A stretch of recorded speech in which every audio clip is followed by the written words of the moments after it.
Les deux membres du Hamas le plus riche sont Moussa Abdel Massoud et Khaled Mashal, avec chacun entre 2 et 5 milliards de dollars. Alors, je vous invite à vous pencher sur votre propre vie. Vous faites probablement un métier honorable, comme j'essaye de le faire de mon côté. Est-ce qu'il est envisageable que vous et moi arrivions à une fortune comprise entre 2 et 5 milliards de dollars dans le courant de notre vie? Pas très probable, vous serez d'accord. Donc, si les dirigeants du Hamas arrivent à la tête de fortunes pareilles, on comprend bien qu'il y a des gens qui les encouragent à faire ce qu'ils sont en train de faire. Ça fait quand même 20 ans que cet organisateur faisait ce genre de fête, de rave. C'était la première fois que ça se déroulait en Israël, la première fois que les organisateurs allaient en Israël. Et ils ont mis au courant tout le monde du lieu de la fête la veille.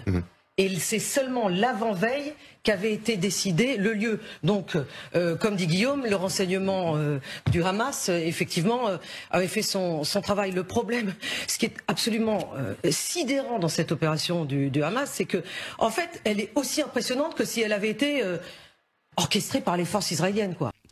Un des proches de Mahmoud Abbas, donc l'actuel président de l'autorité palestinienne, Mounir al-Basri, lui, a une fortune estimée à 1,5 milliard de dollars. Mahmoud Abbas, on estime à 800 millions de dollars, ce qui est aussi la somme qui a été évaluée quant au prélèvement de Yasser Arafat. Et il faut savoir qu'à l'époque, lorsqu'il était à la tête de l'OLP puis de l'autorité palestinienne, Arafat demandait que les versements soient toujours faits sur son compte à lui et qu'il le redistribuait après au Fatah, à l'OLP ou à d'autres fins. Donc bon, on voit qu'il y a un système de prélèvement qui n'est pas forcément conforme aux intérêts du peuple palestinien lui-même.